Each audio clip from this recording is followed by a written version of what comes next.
NCERT की biology सबको पढ़ना है, बिल्कुल वैसे ही जैसे आपका डेली ईटिंग ऑफ फूड का रूटीन होता है ना, रूटीन, जैसे आप एयर को इनहेल करते हो, ऑक्सीजन को लेते हो, CO2 को बाहर करते हो, जैसे ऑक्सीजन को इनहेल करते हो, ये आपका डेली का, इसके बगैर आप जी नहीं सकते हो। इसलिए आपको क्या करना पड़ेगा, बायोलॉजी, खासतौर से बायोलॉजी आपको पूरा लाइन बाय लाइन अच्छे से आनी चाहिए, ठीक है ना। अगर आपको एनसीईआरटी के हर एक लाइन अच्छे से आ गई तो आपका नीट के एग्जाम में एक भी क्वेश्चन गलत नहीं हो सकता, ठीक है ना। करोगे ऐसा? इससे पहले कर रहे थे? Yes sir. इससे पहले आप लोगों ने एनसीईआरटी पढ़ना शुरू किया है या नहीं किया है? किया है सर। एनसीईआरटी ऐसे पढ़ जाना है जैसे लगे कि हाँ आपने पूरा एनसीईआरटी की लाइन को पूरा घोल के खा गया, पी गया है, ठीक है ना। जिस दिन ऐसा हो जाएगा उस दिन आपको बायोलॉजी में कितने नंबर आएंगे, 11th में भी 12th में भी करना है।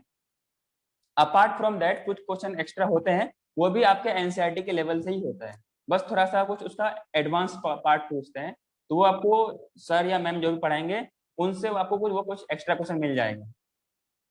बायोलॉजी में कितने नंबर आते हैं आपके पास, बोलो। नीट में कितने नंबर के बायोलॉजी आते हैं? आप लोग बोलने से पहले ही माइक ऑफ कर लेते हो। सर 360। हाँ, तो जिस दिन आप लोग ऐसा कर लोगे उस दिन आप लोगों के पास 350 प्लस मार्क्स आ जाएंगे, ठीक है ना। लेकिन अच्छे से करना है, कोई कंफ्यूजन है। बच्चों को डाउट क्या होती है कि जो हम लोग ये पढ़ते हैं ना बायोलॉजी में, वो लोग ऑप्शन में बहुत सारे कंफ्यूजन रहता है, और कंफ्यूजन के दौरान क्या करते हैं, बहुत सारे नेगेटिव करते हैं। एक तो आपको नेगेटिव नहीं करनी है, प्लस सही करना है, सही क्वेश्चन वो भी पॉजिटिव विदाउट नेगेटिव, तो आप इजीली 350 प्लस लेके आ जाओगे। यहाँ तक ये भी पॉसिबल है कि आप 360 भी ला सकते हो। आप जैसे स्टूडेंट जो लाते हैं वो भी 10th करके आते हैं, आते कि नहीं आते। सो हम लोग बात करते हैं इसमें, अच्छा हम लोग बायोलॉजी को कैसे डिफाइन करेंगे, लिखना भी कुछ नहीं, जब लिखने के लिए होगा मैं आपको बोलूंगा, ठीक है। हम लोग बायोलॉजी को कैसे डिफाइन करेंगे, anyone? Study of living organisms. Study of living organism, और एनीवन?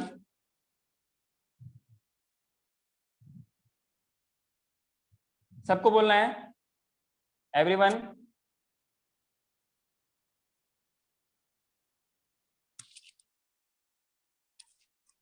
आप लोगों को बोलना पसंद नहीं है क्या?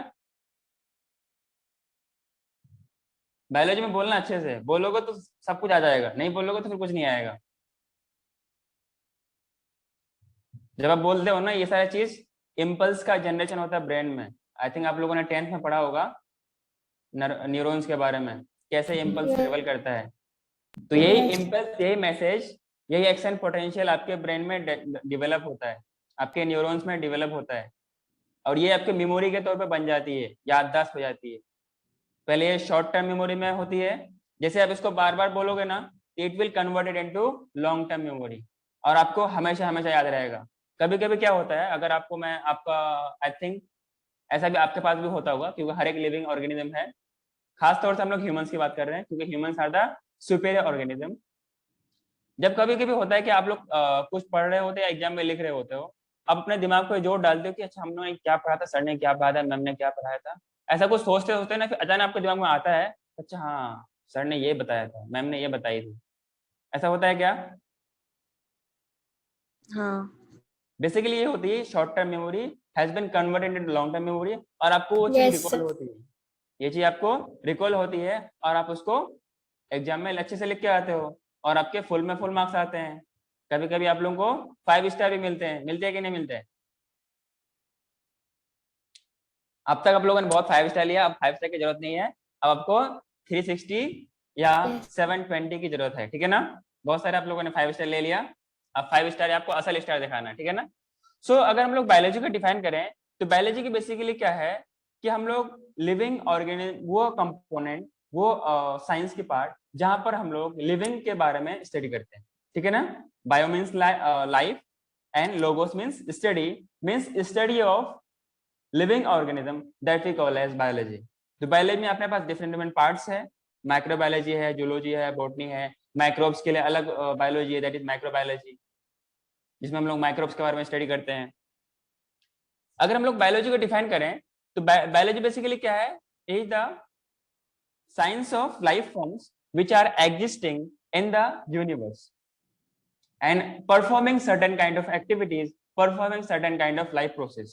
For example, हर ऑर्गेनिज्म को इस यूनिवर्स पे एग्जिस्ट करने के लिए they need to have perform certain basic functions like they will eat, क्योंकि उसको एनर्जी चाहिए, they need energy, so to get energy they need to get eat food, by the process of ingestion they take food, ठीक है ना।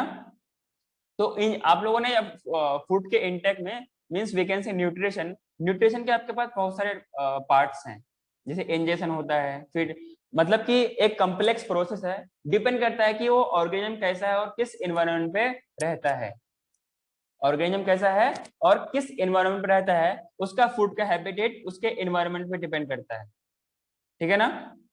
जो कोई aquatic organism है उसका फूड का हैबिटेट अलग होगा, मोड ऑफ फूड का इनटेक अलग होगा। तो न्यूट्रिशन में आपके पास क्या क्या होती है, इंजेक्शन होती है, आगे बोलते जाओ ताकि मैं आपके पीछे चलूं, इंजेक्शन होती है। और अगर हम लोग बात करें न्यूट्रिशन, हम लोग अगर एनिमल्स की बात करें, एनिमल्स में न्यूट्रिशन के कितने कितने कंपोनेंट्स होते हैं, एनीवन? पहला तो मैंने आपको बता दिया इंजेक्शन, एनीवन? नेक्स्ट बोलो। डाइजेशन। हाँ, वो भी सीक्वेंस में बोलना है। नेक्स्ट? अब्जॉर्प्शन। इंजेक्शन, डाइजेशन, इसके बाद एब्जॉर्प्शन। Sir assimilation. आप लोग डाउट, इसमें भी डाउट में हो? ऐसा मैं आप लोग से उम्मीद नहीं कर रहा हूँ। इंजेक्शन होता है, डाइजेशन होता है, एब्जॉर्प्शन होता है और एसिमिलेशन। नेक्स्ट क्या होता है एनीवन? इजेशन। इजेशन मींस उनका इजेक्ट आउट, यस और नो? ये सर आपके पास टाइप्स है मोड ऑफ न्यूट्रिशन में, ये हम लोग फर्दर पार्ट्स में चलते हैं। कहीं पे कुछ स्टेप में क्या होती है, एंजाइम्स का रिलीज होती है जो इनको डाइजेस्ट करने में हेल्प करती है। इतना क्लियर है क्या? यस ये आपको सर। लिखना नहीं था, बस सिर्फ समझना था, ठीक है ना। सो मैंने क्या बताया कि बायोलॉजी क्या है, it is the science of life forms and the living process, इसी को हम लोग क्या बोलते हैं, बायोलॉजी बोलते हैं। सिंपल वर्ड में ये बोला जाए कि study of living organism whatever is existing in this universe, not only in Mumbai, in the whole universe। हम लोग सारे लिविंग के बारे में बात करते हैं, तो हम लोग बायोलॉजी की बात करते हैं, मीन्स हम लोग लाइफ के बारे में बात करें, ठीक है ना। बायोलॉजी का हम लोग अगर किसी और कंसेप्ट में देखें तो biology also known as study of life on earth, means कि जितने भी लिविंग ऑर्गेनिज्म है उसकी एक कहानी है इस अर्थ पे। इतना क्लियर है? और एनसीईआरटी की आपको हर एक लाइन अच्छे से आनी चाहिए, ठीक है, बोलो ना।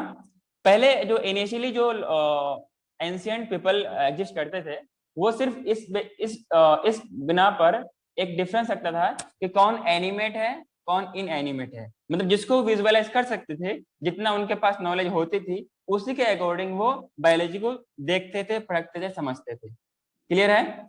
लेकिन अब क्या है कि जैसे साइंस डेवलप करती जा रही है हम लोग उसी के अकॉर्डिंग अपने पास नॉलेज का भी डेवलपमेंट हो रहा है, लेवल ऑफ थिंकिंग भी बढ़ रही है, तो हम लोग उसके अकॉर्डिंग इसको हम लोग अरेंज करेंगे। क्लियर है क्या? बोलो। So this is the biology. और बायोलॉजी का हम लोग ये भी बोलते हैं it is the story of evolution of living organism on earth. क्या मतलब? It mean to say that कि हर एक ऑर्गेनिज्म किसी प्रिमिटिव, किसी एंशिएंट ऑर्गेनिज्म से इवॉल्व होते हुए आया है। जैसे हम लोग हैं, हम लोग कहीं पीछे अपने पुराने और एंशिएंट से आए हुए हैं, प्रीवियस जनरेशन से आए हुए हैं, तो कुछ ना कुछ चेंजेस होती रहती है। As far as concern for the higher organism which are exhibiting, देखो अपने पास अगर रिप्रोडक्शन की बात किया जाए, हम लोग पढ़ेंगे रिप्रोडक्शन के बारे में, इसमें अपने पास अलग अलग चैप्टर्स है, कुछ हम 12th में आप लोग को मिलेगा लोअर ऑर्गेनिज्म के बारे में, फिर आप लोगों को इसका प्लांट्स में मिलेगा, फिर इसका ह्यूमंस में मिलेगा। थोड़ा थोड़ा बेसिक आइडियाज आपको कहाँ मिलेंगे, डाइवर्सिटी इन लिविंग वर्ल्ड में, जो कि आप लोग पढ़ोगे प्लांट किंगडम। वहां पे कुछ आपको थोड़ा सा फंजाई वगैरह, अलगी वगैरह का रिप्रोडक्शन और जिम्नोस्पर्म का आपको कुछ आइडिया मिल जाएगा, टेरिडोफाइट्स और थैलोफाइटा, ब्रायोफाइटा, टेरिडोफाइटा, जिम्नोस्पर्म और एंजियोस्पर्म तो है ही, उनको हम लोग फ्लावरिंग प्लांट्स बोलते हैं, ठीक है ना। तो उन सब के बारे में पढ़ेंगे। टाइप्स ऑफ रिप्रोडक्शन में पहला क्या होता है आपके पास, असेक्सुअल रिप्रोडक्शन, यस और नो। Yes. दूसरा क्या होता है, सेक्सुअल रिप्रोडक्शन। इसमें वेरिएशन होती है ना, पहले वाले में बहुत कम Yes. होती है। इसमें वेरिएशन बहुत कम होती है। Anyone, Yes. मतलब असेक्सुअल रिप्रोडक्शन में वेरिएशन होती है, आपने ये बोला, बहुत कम होती है। लेकिन होती है। Yes. Yes, sir. कहाँ होती है? वेरिएशन होने के लिए क्या चाहिए आपको, चाहिए कि दो डिफरेंट गैमेट का होना जरूरी है। क्या इसमें दो डिफरेंट गैमेट होते हैं? जब तक मेल गैमेट नहीं आएगा, फीमेल गैमेट नहीं मिलेगा, तो वेरिएशन, नया चीज कैसे बनेगी, कोई न्यू चीज कैसे बनेगी, बताओ मुझे आप। नहीं बनेगी ना। तो अब तक जो बोलना था आपने बोल दिया, गलती से बोल दिया या मुंह से जुबान स्लिप कर गया, आइंदा नहीं बोलना है कि इसमें वेरिएशन होती है, क्योंकि वेरिएशन होने के लिए आपको दो डिफरेंट गैमेट का होना जरूरी है, एक मेल गैमेट और एक फीमेल गैमेट। गैमेट्स कैसे बनेंगे आप लोग आगे पढ़ोगे सेल डिवीजन में, मियोसिस में, ठीक है ना। तो जो वेरिएशन होती है वो सेक्सुअल रिप्रोडक्शन में होती है। क्लियर है क्या? आपके बाद क्या बोलोगे? From now onward, what will you say? Variation, sexual reproduction. हाँ, sexual reproduction means variation, and variation का मतलब क्या है, सेक्सुअल रिप्रोडक्शन। मतलब सेक्सुअल रिप्रोडक्शन होगा तभी वेरिएशन हो पाएगा, क्योंकि इसमें दो अलग अलग पेरेंट्स से गैमीट्स आते हैं और दो अपना अपना कुछ हैप्लॉइड कंटेंट लेके आते हैं। दोनों फिर फर्टिलाइजेशन के दौरान एक नया सेल की डेवलपमेंट होती है, नया सेल का फॉर्मेशन होता है, उसको हम लोग क्या बोलते हैं, जाइगोट बोलते हैं। क्या बोलते हैं? जाइगोट बोलते हैं। क्लियर है क्या आप लोगों को? Yes, sir. हाँ। सो Sir, क्या बोले बेटा? एक क्वेश्चन था। हाँ पूछो। सर, ऐसा हो सकता है कि over the years asexual reproduction में क्लाइमेट एनवायरनमेंट की वजह से ही ऑर्गेनिज्म में चेंजेस आए? वो तो इसमें आएगी ना आपके पास, सेक्सुअल रिप्रोडक्शन में। सर अगर म्यूटेशन हुआ तो? हाँ, म्यूटेशन हुआ या फिर कुछ हुआ अच्छा, एसेक्सुअल। देखो हम लोग वहां पे क्या करते हैं, असेक्सुअल कंडीशन पे, देखो असेक्सुअल रिप्रोडक्शन वो होती है जहां पर हम लोग सिंगल गैमेट्स के बारे में बात करते हैं, ठीक है ना। हम लोग ओनली सिर्फ और सिर्फ सिंगल गैमेट्स के बारे में बात करते हैं। म्यूटेशन एक अलग चीज है, आप लोग इसके बारे में पढ़ोगे 12th में। म्यूटेशन में क्या होती है, उनके जीन के सीक्वेंस में चेंज होती है, और ये जब होती है ये जनरली हायर ऑर्गेनिज्म पे होती है, ठीक है। They are generally occurring in higher organism. और हम लोग कभी कभी बेनिफिट्स के लिए म्यूटेशन जानबूझ के करवाते हैं, ठीक है। जैसे आपके पास कुछ फ्रूट्स की फॉर्मेशन होती है, किसकी होती है, फ्रूट्स की फॉर्मेशन। जैसे अपना नाम सुना होगा पार्थेनोकार्पी, बिना फर्टिलाइजेशन के क्या होती है, फ्रूट का फॉर्मेशन होती है। कभी कभी क्या होता है, बिना गैमेट्स के, सिर्फ सिंगल फीमेल गैमेट से एक नया प्लांट का डेवलपमेंट होता है। तो all these are the type of asexual parts, asexual reproduction. मतलब सेक्सुअल रिप्रोडक्शन हम लोग उसी को बोलेंगे जहां पर दो different gamete from two different opposite sex, male and female से आएगा तो ये होगा सेक्सुअल। अदरवाइज अगर सिंगल पेरेंट से है या एक ही गैमेट है तो क्या बोलेंगे, असेक्सुअल रिप्रोडक्शन बोलेंगे। क्लियर है क्या?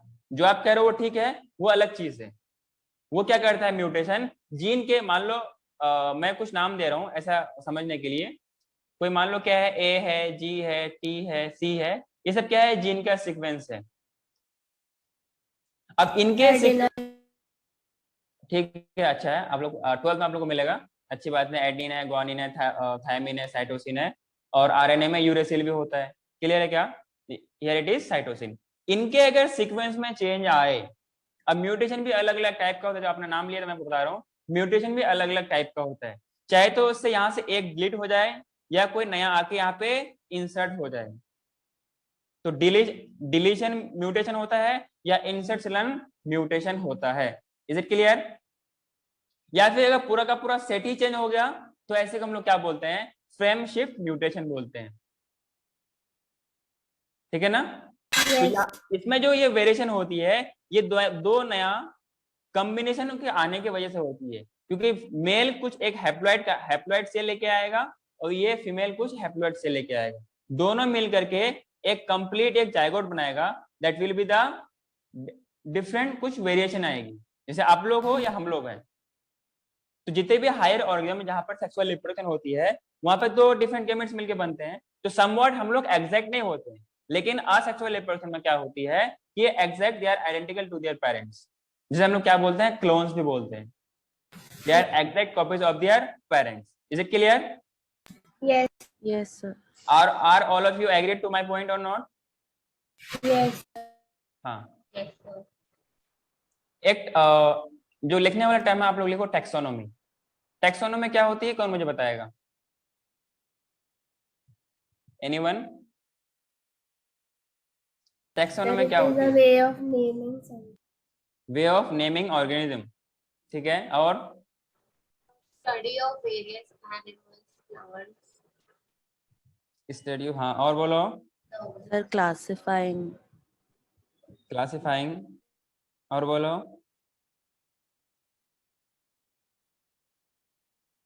बोलो ना, बोलते रहो, मैं सुन रहा हूँ।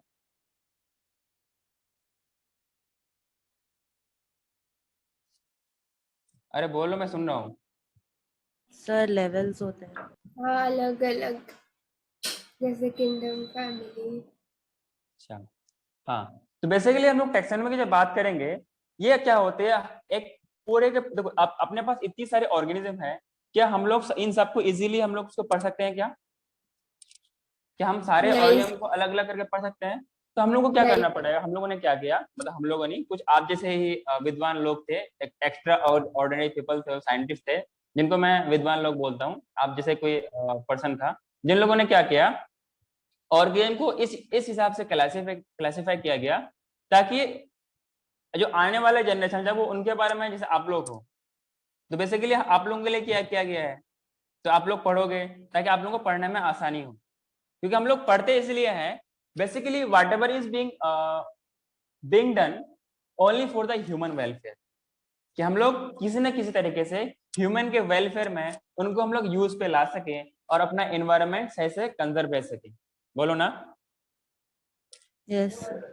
क्लियर है क्या? एनवायरनमेंट पे हम हाँ. लोग ऐसा कर सकें। सो फॉर दिस हम लोग पहले टैक्सोनॉमी को डिफाइन करेंगे। बेसिकली टैक्सोनॉमी क्या होती है? It is a systematic monumental description of any living organism having identification, nomenclature, classification। इन सबको हम लोग क्या बोलते हैं? टैक्सोनॉमी बोलते हैं। और टैक्सोनॉमी क्या होती है आपके पास? एक ब्रांच ऑफ बायोलॉजी होती है, जहां पर हम लोग ऑर्गेनिज्म को कैसे डिस्क्राइब करेंगे, कैसे क्लासिफाई करेंगे, कैसे नेमिंग करेंगे, कैसे उनको हम लोग और क्या है आइडेंटिफाई करेंगे। इन सब प्रोसेस को हम लोग जिस मेथड से लेते हैं, जिस मेथड से पढ़ते हैं, जिस प्रोसेस से पढ़ते हैं, जिस ब्रांच ऑफ बायोलॉजी में पढ़ते हैं, उसी को हम लोग क्या बोलते हैं? टैक्सोनॉमी बोलते हैं। क्या इतना बात आप लोगों को समझ में आया? Yes sir. हाँ, इसमें आप लोग ये पॉइंट लिखिए, सिस्टमेटिक एंड मोन्यूमेंटल। मोन्यूमेंटल का मतलब पता है क्या आप लोगों को? मतलब अच्छी तरीके से मतलब कि अच्छे डेकोरेटिव मैनर पे, ठीक है ना? Yes. Monumental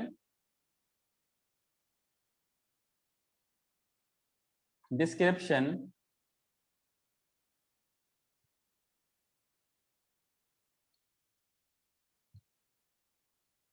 of life forms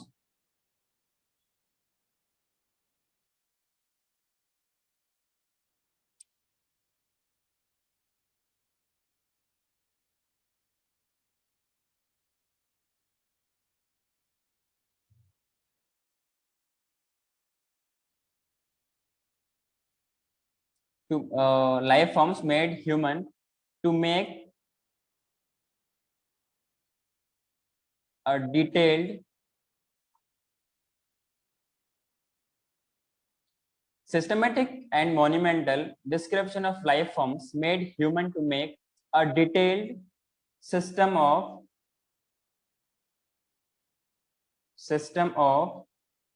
identification,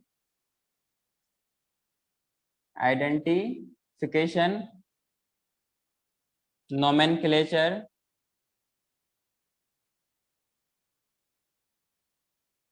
and classification of organism. Classification of organisms. इसको हम लोग क्या बोलते हैं? टैक्सोनॉमी बोलते हैं। क्या बोलते हैं? यहाँ पर मैंने लिखा सिस्टमैटिक्स। इस डेफिनेशन में किसी को दिक्कत है बताओ?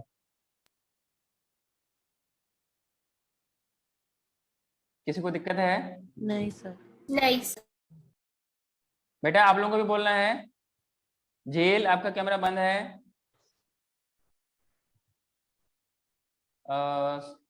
सिमरनदीप कौर आपका भी कैमरा बंद है। आप लोगों को डाउट है बेटा? युक्ता, झेल? लेकिन मैं आप लोगों से फिर सवाल पूछूंगा फिर नेक्स्ट क्लास में ये सारा चीज, या फिर अभी क्लास के एंड में सारा चीज मैं आपसे रिवाइज करवाऊंगा। क्या आप लोग आंसर कर सकते हो? यस हाँ। सो कमिंग टू नेक्स्ट इसमें एक टर्म लिखा हूं सिस्टमैटिक। सिस्टमैटिक का मतलब क्या होता है मुझे कौन बताएगा? Anyone? In a proper order. In a proper sequence. Proper sequence में किसी ऑर्गेनिज्म को अरेंज करना, उसी को हम लोग क्या बोलते हैं? सिस्टमैटिक्स बोलते हैं। क्लियर है क्या आप लोगों को? यस। अरे बोलो तो। Yes sir. क्या होती है सिस्टमैटिक्स? Proper order sequence. हाँ, तो इसको आप लोग लिखना है इसमें सिस्टमैटिक्स के बारे में।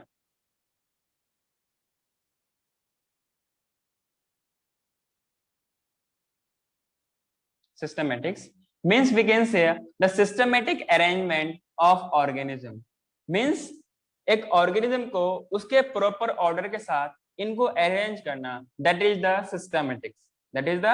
systematics means properly arrange। अब कोई भी सिस्टम होता है, कोई भी ऑर्गेनाइजेशन होता है, वो हर एक चीज सही आपको जब लगेगी जब आपको ये प्रॉपर मैनर पे हो। जैसे आप फॉर एग्जांपल जिस हाउस पे, जिस होम पे, जिस घर पे रहते हो आप लोग, उसमें हर एक चीज, आप चाहे मेज हो, डाइनिंग टेबल हो, टीवी हो, सोफा, अब हर एक चीज प्रॉपर अपने एग्जैक्ट प्लेस में रहेगा तो it will look better. Otherwise it will look मतलब गंदा सा लगेगा, डल सा लगेगा। और घर की जो हाउस है उनकी आपकी फिनिशिंग का जो अपीयरेंस है वो भी बेकार सा लगेगा। तो हम लोग क्या करते हैं, उसको अच्छे से प्रॉपर प्लेस में उनको सेट करते हैं। उसी तरीके से यहाँ पे होता है सिस्टमैटिक्स में, जहां पर ऑर्गेनिज्म को अपने अपने प्लेस, अपने अपने किंगडम, अपने अपने डिवीजन, अपने अपने फाइलम, इन सब के बेस पे फैमिलीज है, ऑर्डर्स है, और क्या है, जीनस है और स्पेसीज है, इनको अपने अपने लेवल के हिसाब से इनको अरेंज करना, इसी को हम लोग क्या बोलते हैं? सिस्टमैटिक्स बोलते हैं। क्या बोलते हैं? सिस्टमैटिक्स बोलते हैं। क्लियर है क्या? So the systematic arrangement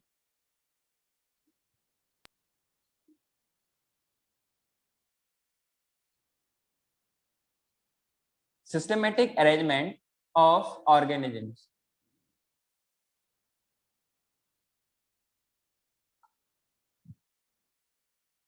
clear है क्या? Yes. Yes sir. The term systematics was given by anyone? ये आप लोगों ने लिख लिया था क्या? यस सर, लिख लिया। Everyone? हाँ सर। बेटा मेरे क्लास में सबको बोलना है। निष्का आप कुछ बोल नहीं रहे हो, सिमरनदीप कौर आप भी कुछ नहीं बोल रहे हो, युक्ता भी कुछ नहीं बोल रही। बेटा सबको बोलना है। और मैं आप लोगों से रिक्वेस्ट भी करता हूँ कि बोलना शुरू करो। बायोलॉजी आप लोगों का सब्जेक्ट है, डरने की कोई जरूरत नहीं है, कोई खौफ है। Be a friendly. आपको कोई भी दिक्कत हो आप मुझसे पूछ सकते हैं। बायोलॉजी में कोई भी डाउट हो मुझसे पूछ सकते हैं, जैसे आपके सीनियर ब्रदर्स मुझसे पूछते हैं। मैंने उन लोगों के लिए मतलब बोल रखा है कि आप किसी भी टाइम कोई भी डाउट मुझसे पूछ सकते हो, ठीक है।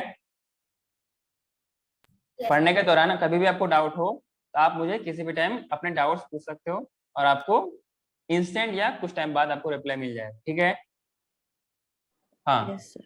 तो systematics, this term was given by the term systematics. अच्छा, आपको यहाँ पर ना जो हम लोग 11th में पढ़ने वाले हैं, जो खासतौर से डाइवर्सिटी वाला पोर्शन है, कौन सा टर्म कौन दिया है ये जानना जरूरी है। इनके बारे में सवाल पूछी जाती है, या कोई फादर कौन है, ये सब सवाल पूछे जाते हैं, ठीक है ना। The term systematics was given by, एक साइंटिस्ट है, नाम है कैरोलस लीनियस। यहाँ पर हम लोग उसको शॉर्ट में बोलेंगे लीनियस, ठीक है।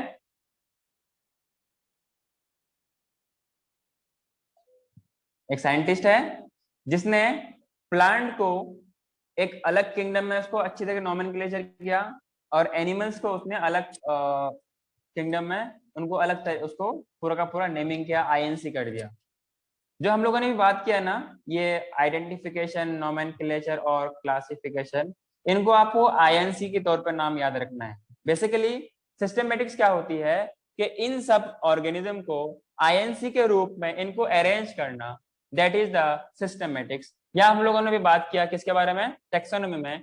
टेक्सोनोमी में क्या करते हैं हम लोग, आईएनसी करते हैं किनका, ऑर्गेनिज्म का, ठीक है ना। आगे हम लोग आगे पढ़ेंगे कि अगर ये आई है, एन है, सी है, इनके अलावा एक टर्म और होती है। सीक्वेंस ऐसा ही होता है, आइडेंटिफिकेशन, नोमेनक्लेचर और क्लासिफिकेशन।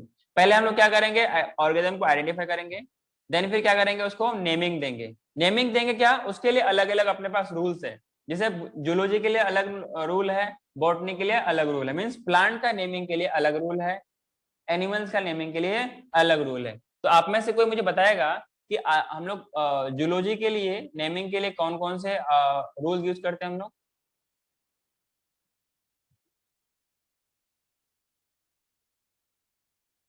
बोलो, नहीं मालूम? सर जीनस और स्पीशीज का नाम। नहीं नहीं नहीं, कुछ इनके पास सेट ऑफ रूल्स होते हैं, कुछ कोड ऑफ रूल्स होते हैं जिनके थ्रू, अब जैसे आपका नाम क्या है, बायोलॉजिकल नेम? होमो होमोसैपियन। तो होमोसेपियंस कैसे रखा गया, कुछ सेट ऑफ रूल्स के तहत है ना। अब जैसे मैंगो है, मैंगो का नाम क्या होता है, मैंजीफेरा इंडिका। अब पोटैटो का नाम क्या होता है, पोटैटो को नहीं पता? नहीं। ट्यूबरोसम नाम सुना है क्या आप लोगों ने? हेलो, क्या आप लोगों ने ट्यूबरोसम का नाम सुना है क्या? नहीं। नहीं। हाउस फ्लाई का नाम सुना है, मुस्का डोमेस्टिका? जैसे अगर हम लोग वीट के बारे में बात करें तो it is Triticum aestivum. Triticum aestivum, ये किसका नाम है, वीट का। तो इस तरीके से नाम रखा गया है, तो कुछ कुछ तो सेट ऑफ रूल्स होगा ना। ऐसे तो नहीं कि हम कहीं पे कुछ भी रख दें। जैसे मान लो मैं किसी का नाम लेता हूँ, किसी का कोई बोलो ना मतलब किसी का टाइटल क्या है, आमिया, आपका टाइटल क्या है, मतलब आपका सरनेम क्या है? शर्मा। आमिया शर्मा। ये- तो हम लोग इस तरीके के कुछ भी हम लोग नाम नहीं डाल सकते हैं। ये आप लोगों का नाम इसलिए रखा गया है ताकि आपकी एक स्पेसिफिक पहचान हो। होमोसेपियन तो सारे हैं, आमिया भी है, पार्वती भी है, झील भी है, युक्ता भी है, सिमरनदीप भी है और निष्का भी है। लेकिन अब मैं पूछूं कि मैं किसी एक पार्टिकुलर पर्सन को हमें मानना हो तो उसको हम लोग कैसे पहचानेंगे? इसलिए हम लोग क्या करते हैं, स्पेसिफिकली हम लोग नेम्स उनको प्रोवाइड करते हैं। तो जूलॉजी के लिए मीन्स एनिमल्स के लिए हम लोग क्या लेते हैं, ICZN लेते हैं, international code for zoological nomenclature. ये पूरा ये ऐसे नेम्स होते हैं, ये पूरे यूनिवर्स में एक्सेप्टेड होनी चाहिए, पूरे यूनिवर्स में एप्लीकेबल और एक्सेप्टेड होनी चाहिए। तो ये थ्रू ICZN के थ्रू ही होता है। ये मीन्स हम लोग एनिमल्स के बारे में बात करेंगे। एक होती है जूलॉजी के लिए, मीन्स प्लांट के लिए, मतलब बॉटनी के लिए होती है, that is the ICBN। ICBN मतलब international code for botanical nomenclature. क्या इतना आप लोगों को बात क्लियर है? Yes, sir. तो जब हम लोग नोमेनक्लेचर पढ़ेंगे तो यह सारा सेट ऑफ रूल्स आपके पास आएगा कि हम लोग ICZN और ICBN के लिए ही फिलहाल पढ़ते हैं। वैसे माइक्रोबायोलॉजी के लिए माइक्रोब्स का नेमिंग के लिए अलग आपके पास सेट ऑफ रूल्स है, तो आप लोगों को अभी फिलहाल के सिलेबस में नहीं है, बस थोड़ा सा आपको आइडिया दिया जाएगा कि हम लोग उनका भी नेमिंग करते हैं, ठीक है ना? Yes. हाँ, मैं कुछ ये आपको नया चीज बता रहा था कि यहाँ पे आइडेंटिफिकेशन है, नोमेनक्लेचर है, क्लासिफिकेशन है। अगर इनके अलावा एक टर्म आता है कैरेक्टराइजेशन। क्या होता है? कैरेक्टराइजेशन। अगर आपको ये भी मिले तो पहले हम लोग कैरेक्टर के बेस पे उनको हम लोग डिफरेंशिएट करते हैं। कैरेक्टर्स के बेस पे हम लोग इनको डिफरेंशिएट करते हैं। अब मान लो कोई हम लोग प्लांट्स पे डिफरेंशिएट कर रहे हैं, कोई ग्रुप ऑफ प्लांट्स है, उनको हम लोग को अपने को डिफरेंशिएट करना है, उसका हमें टैक्सोनॉमी करनी है। मींस उसको हम लोग क्या करेंगे, सिस्टमेटिक वे में उसको हम लोग डिस्क्राइब करेंगे ताकि उसका एक इंडिविजुअल आइडेंटिटी हो, उनका हमें इंडिविजुअल आइडेंटिटी हो। तो हम लोग क्या करते हैं, कुछ कैरेक्टर्स लेंगे। फॉर एग्जांपल कुछ होते हैं मॉर्फोलॉजिकल कैरेक्टर्स। फॉर एग्जांपल हमने क्या लिया, आप लोगों ने पढ़ा हुआ लीफ के बारे में। लीफ कैसे होते हैं? कुछ अगर हम लोग उनके वेनेशन पे बात करें तो लीफ आपके पास दो तरीके का हो सकता है। एक होता है पैरेलल वेनेशन, दूसरा क्या होता है, रेटिकुलेट। तो ये क्या होगा, आपके पास है कुछ कैरेक्टर्स टाइप के, हम लोगों ने कैरेक्टर के बेस पे इसको हम लोगों ने डिफरेंशिएट किया। अच्छा, पैरेलल वेनेशन कौन से प्लांट्स में पाए जाते हैं?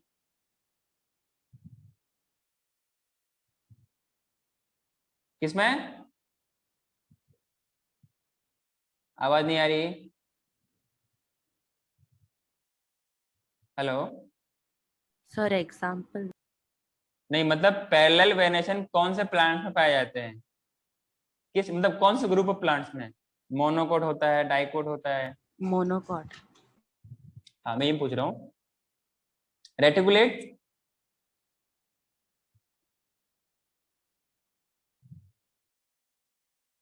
डाइकॉट। हाँ, मतलब कॉन्फिडेंस रहना है आप लोग। आप पार्वती, आप ऐसा बोल लो कि जैसे आपकी डर डर के बोल रहे हो कि गलत होगा सही होगा। Be confident.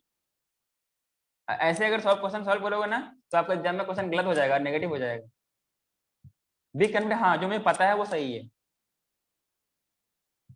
हाँ, अगर गलत होगा तो सर आपको बताएंगे हाँ बेटा ऐसा नहीं, ये होता है, ठीक है?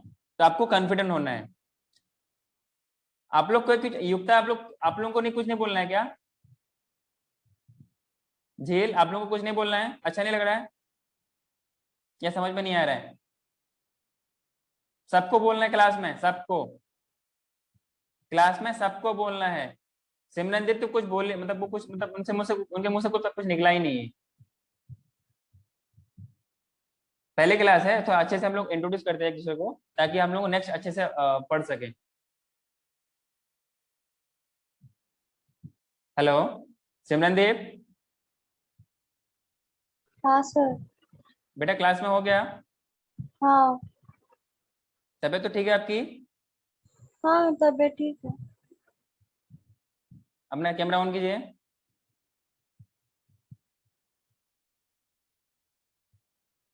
सर नेटवर्क इश्यूज है। चलो निष्का,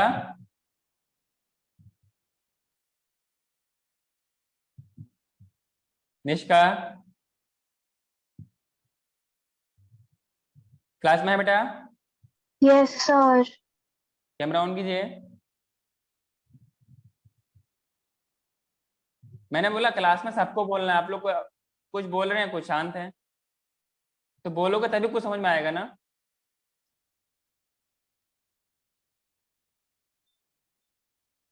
चलो कोई नहीं। तो हम लोग बात कर रहे थे कि हम लोग कैसे कैरेक्टर्स के बेस पे हम लोग उसको डिफरेंशिएट करेंगे। Okay, no issue. मैंने क्या बोला कि हम लोग कैरेक्टर्स के बेस पे हम लोग कैसे इनको डिफरेंशिएट करेंगे। तो पहले हम लोगों ने क्या बोला कि पैरेलल वेनेशन है, दूसरा क्या है, रेटिकुलेट वेनेशन है। Is it clear? फिर हम लोग नेक्स्ट बात करेंगे, जैसे आप लोगों ने पढ़ा होगा रूट सिस्टम के बारे में। क्या पढ़ा होगा? Root system. ये सब लिखना कुछ नहीं है, इसे समझना है। ये एक होता है आपके पास टैप रूट सिस्टम, बोलो ना। Yes, sir. दूसरा दूसरा क्या होता है? फाइब्रेशन। दूसरा क्या होता है? Adventitious root system. Is it clear? कुछ प्रो फ्रूट्स भी होते हैं, तो प्रो फ्रूट्स तो ब्रांचिंग से निकलते हैं। जैसे आप लोगों ने सीड को देखा होगा, जब सीड सॉइल पे आप लोग सो करते हैं तो कुछ पार्ट ऊपर जाता है, कुछ पार्ट नीचे जाता है। नीचे वाले पार्ट को क्या बोलते हैं? रेडिकल। रेडिकल। गुड। ऊपर वाले पार्ट को, 1 मिनट, युक्ता आप बोलिए। युक्ता, सबसे सबसे पूछूंगा। युक्ता बेटा बोलिए, ऊपर वाले पार्ट को क्या बोलते हैं? सीड जब जर्मिनेट करेगा तो सीड का कुछ पार्ट ग्रो करते हुए ऊपर जाएगा। कुछ, ये मान लो सॉइल सरफेस है, कुछ ऊपर जाएगा, उसको क्या बोलेंगे? नीचे वाले को तो किसी ने बताया कि ये रेडिकल होता है। ऊपर वाले को क्या बोलते हैं हम लोग? बोलो युक्ता।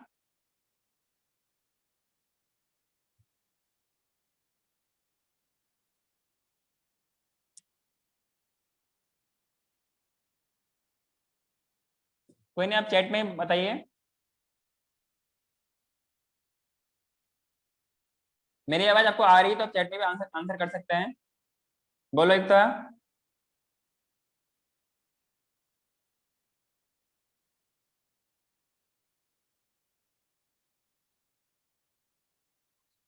इसको हम लोग क्या बोलते हैं?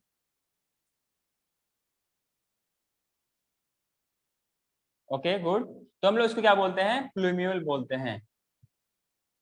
बेटा पार्वती, आप कुछ बोल रहे थे, आपका भी आंसर क्या था? प्लूम्यूल था क्या? हाँ सर। हाँ गुड। तो प्लूम्यूल से क्या बनेगा आपके पास? स्टेम का शूट सिस्टम बनेगा। Is it clear? बनेगा कि नहीं बनेगा? और इस रेडिकल से क्या बनेगा? रूट के रूट सिस्टम बनेगा। ये तो मोनोकोट्स डाइकोट्स में कॉमन हो गए। तो टैप रूट वाला सिस्टम है, ये जनरली किस में होता है? डाइकोट्स में होते हैं। बोलो ना। Yes sir. और एडवेंटिशियस किस में होता है? जो कि फाइब्रस होता है, वो किस में होता है? मोनोकोट्स में। अगर हम लोग रूट्स के बारे में बात करें, जैसे मान लो यहाँ पे आपका क्या है? ये रेडिकल पोर्शन है। तो इन टैप रूट्स में क्या होता है? आप लोगों के एक चैप्टर है, 5th chapter, morphology of flowering plants, वहां पे आप लोग उसका डिटेल से पढ़ोगे।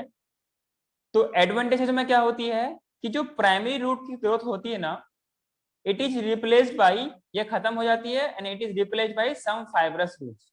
These are known as advantage roots. लेकिन टैप रूट में क्या होता है? एक रूट कंटिन्यूअसली लॉन्ग ग्रो करता है और साइड साइड से इनकी ब्रांचिंग निकलती है। इसमें होती है, ये प्राइमरी हो गया, इससे सेकेंडरी हो गया, जो इससे निकलेगा वो क्या होगा? टर्शियरी होगा। टर्शियरी। इतना आप लोगों को क्लियर है क्या? Yes sir. Yes sir. ये थोड़ा सा हम लोगों ने इसी बेस पे हम लोग उसको डिफरेंशिएट करते हैं। अब जैसे मान लो फ्लावर का परजेंस है, तो कैसे वो, मान लो ये अपने पास क्या है? ये अपने पास प्लांट है, ठीक है, ये ब्रांच है। अब ब्रांच में क्या होगा? चाहे तो फ्लावर इस पोजीशन पे होगा या लेटरल होगा, मींस चाहे तो वो एक्सियल पे होगा या फिर वो टर्मिनल पोजीशन पे होगा। This is the terminal position and this is the axial position. Is it clear?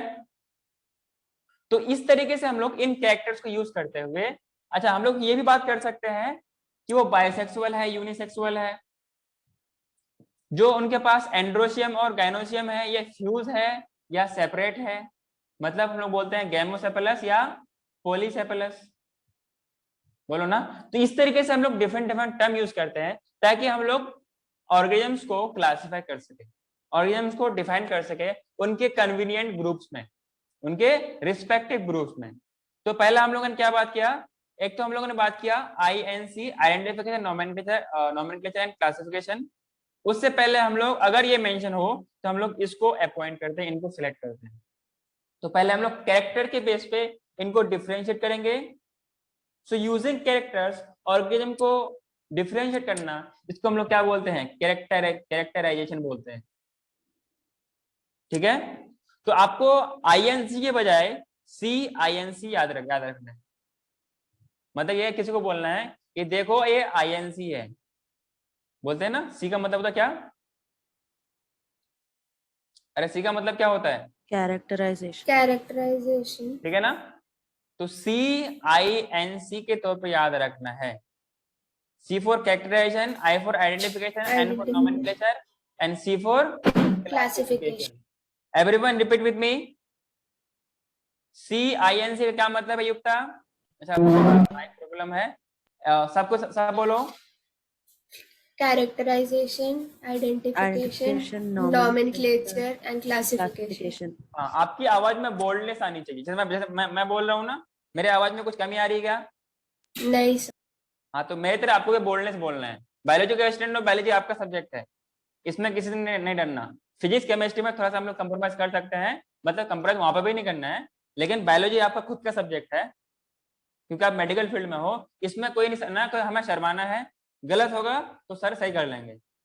Sir है आपके पास अवेलेबल, सर 24/7 सर आपके लिए अवेलेबल है। कोई दिक्कत होगा सर आपको सही कर लेंगे, लेकिन इसमें आपको डरना नहीं है। बी बोल्ड और हमेशा अपने को लगे हाँ बायोलॉजी मुझे आती है, ठीक है ना। और मुझे ये क्वेश्चन मुझसे ही होगा और मैं ही कर सकता हूँ। कभी ये नहीं कहना है कि सर मुझसे नहीं होगा। और कभी मेरे सामने मत कहना कि सर ये क्वेश्चन मुझसे नहीं होगा। मैं बहुत पिटाई करता हूँ, ध्यान रखना, ठीक है ना। हाँ, तो मैंने क्या बोला? CINC। तो कहीं पे आप नोट्स डाल के लिख लीजिए CINC। C stand for characterization, I stand for identification और N stand for nomenclature, C stand for classification. तो ये सीक्वेंस हुआ। तो ड्यूरिंग क्लासिफिकेशन हम लोग इन सीक्वेंस को फॉलो करते हैं।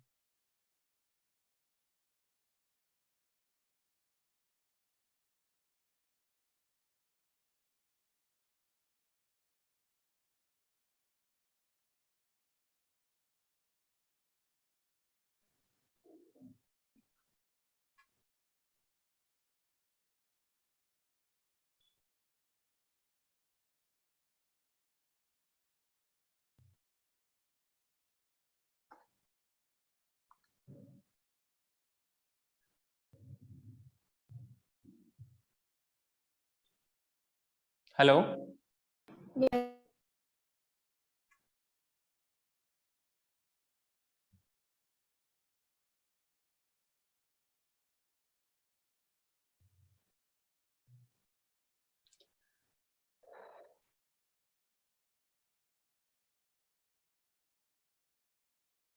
बेटा लाइट चली गई, आपको थोड़ा वेट करना पड़ेगा, ठीक है। Yes. Yes, sir.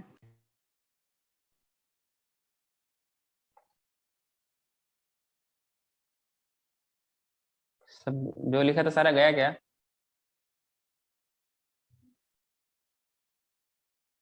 Yes sir, चला। सब गायब हो गया?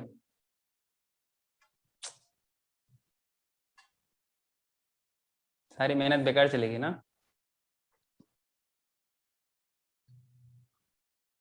हेलो, सारी मेरी मेहनत बेकार चलेगी ना। तो हम लोग कहाँ सर पढ़ते हमने हैं? लिख सबने लिख लिया था क्या आप लोगों ने? हाँ सर। Yes, sir. हाँ, तो मैंने बोला CINC। इन जनरल आपको INC मिलेगा। वैसे INC को याद रखने के लिए आप सीक्वेंस को कैसे याद रखोगे? कुछ है आपके पास शॉर्ट एब्रिविएशन?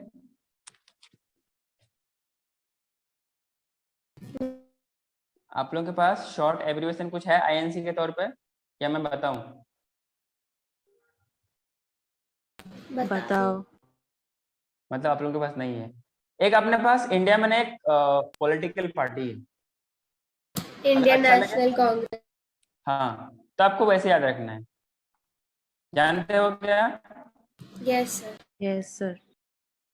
इंडियन, या फिर आप लोग ऐसे भी कह सकते हो इंटरनेशनल कमिटी, ठीक है। अरे बोलो ना।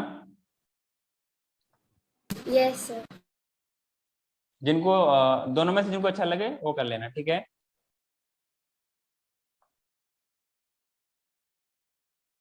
हाँ, या फिर और we can say inter, I for inter, N for national committee.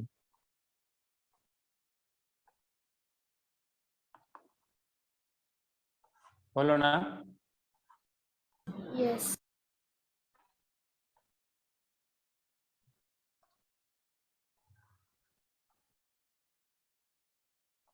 हाँ, अब C4 क्या लिखेंगे?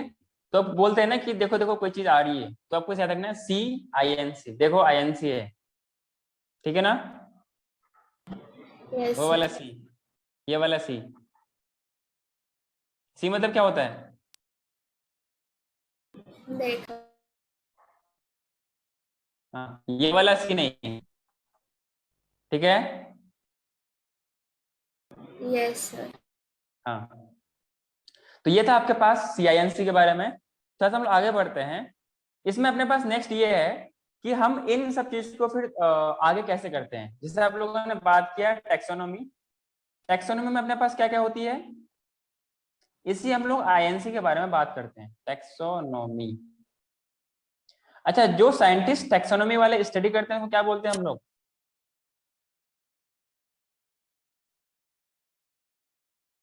टैक्सोनॉमिस्ट बोलते हैं। क्या बोलते हैं? Taxonomist. हाँ, this term was given by, term given by, ये सवाल नीट में पूछा गया है, ठीक है? गिवन बाय एक साइंटिस्ट है APD, साथ में बोलो, कैंडोले। कौन सा लोए, कौन सा डोले? कैंडोले। नहीं, कौन सा कैंडोले? APD Candole. हाँ, APD कैंडोले, ये साइंटिस्ट है जिसने टैक्सोनॉमी टर्म दिया था, ठीक है?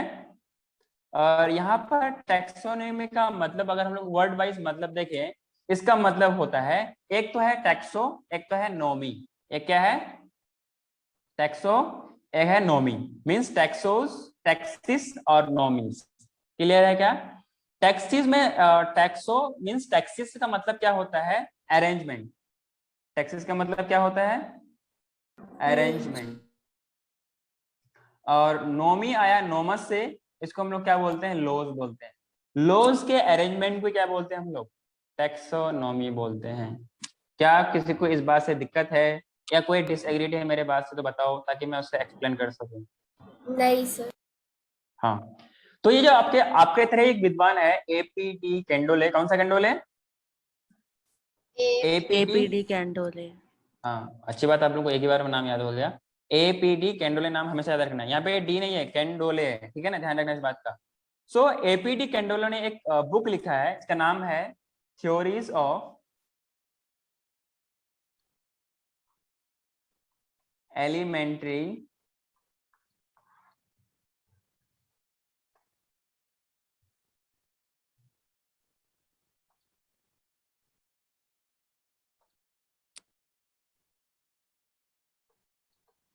ये वो वाला एलिमेंट्री नहीं जो आप लोग एलिमेंट्री जानते हैं,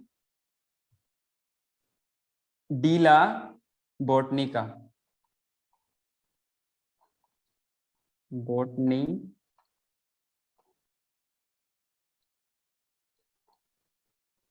ये उसने बुक, और इस बुक के अंदर वो सारा का सारा चीज लिखा है, ठीक है ना? तो मीन इसको हम लोग दूसरे नाम पे ये भी बोलते हैं, theories of elementary botany, theory of.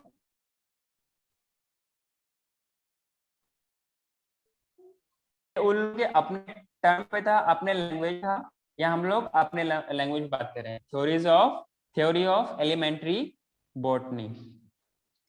अरे बोलो ना। Yes sir.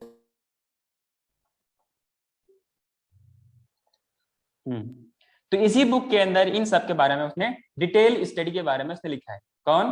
APD कैंडोले ने। तो क्या इसका नाम भूलोगे आप लोग, इस इंसान के नाम को? इसका बहुत नहीं सारा सर। योगदान है। हाँ, इनका बहुत सारा योगदान है आपको इतनी सारी टेंशन देने के लिए। तो जो लोग टेंशन देते हैं उसको भूलते नहीं, ठीक है ना? तो नाम है APD कैंडोले, जिसने टर्म दिया है टैक्सोनॉमी, और उसने एक किताब लिखा है, नाम है थ्योरीज ऑफ एलिमेंट्री डीला बॉटनी का। Repeat with me.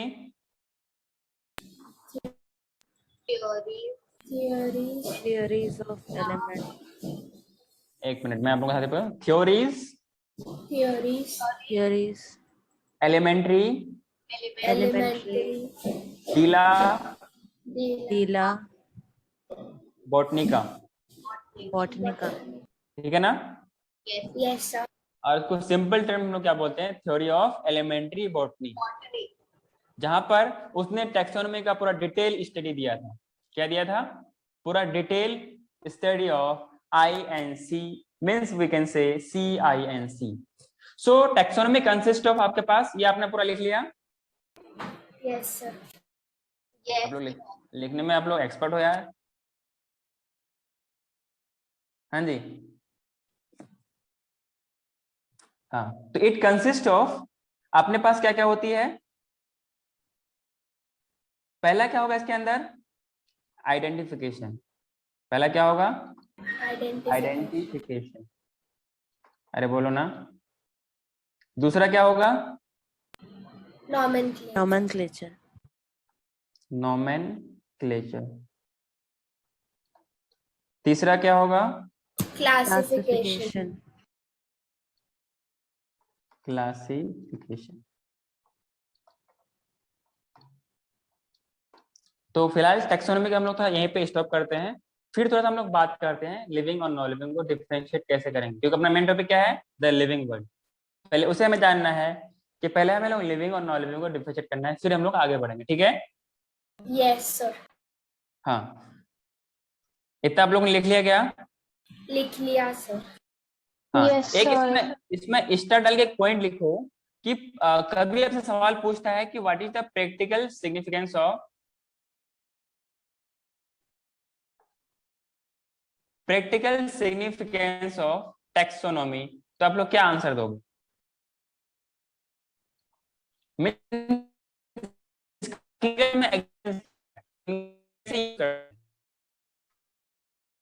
सर आपका आवाज ब्रेक हो रहा है। बेटा मोबाइल के नेट से चल रहा है, लाइट जा चुकी है। अच्छा। ठीक है, मैं आपको एक बार नहीं 2 बार बोलूंगा, 2 बार नहीं 3 बार, लेकिन मैं बोलूंगा। ठीक है ना? बस बोल देना कि आवाज नहीं आ रही। Practical significance of taxonomy, significance of taxonomy, ये होती क्या है? मतलब इसका कहने का मतलब है टैक्सोनॉमी का हकीकत में एग्जिस्टेंस क्या है, इससे क्या समझेंगे? कोई नहीं बोलेगा मुझे क्या? Sir, it easier will करने help के लिए। us study the organisms easier. तो इसके लिए तो भी- टाइम लिखना है। इसका प्रैक्टिकल सिग्निफिकेंस ये है कि हम लोग किसी भी अननोन ऑर्गेनिज्म को आइडेंटिफाई हैं। सो टू नो द, बेटा क्लास में हो गया क्या, या आप कहीं बाहर बाहर क्लास में हो? क्लास में हो क्या? Yes. मुझे लगा कोई स्टूडेंट क्लास में नहीं है। मैं इशारा काफी है, मैं नाम लेना नहीं चाहता। ठीक है ना? समझदार है, समझ जाइए। ठीक है ना? तो हम लोग पढ़ते हैं, फिर सारा काम हो जाएगा। ठीक है, सभी समझ में आएगा। हाँ, to identify the unknown organism, यही अपना टैक्सोनॉमी का असल हकीकत है कि हम लोग टैक्सोनॉमी पढ़ क्यों रहे हैं? किसी ऑर्गेनिज्म को जानने के लिए ना। अरे बोलो ना। Yes, sir. इसमें आपको समझना है कि it is the identification of, identification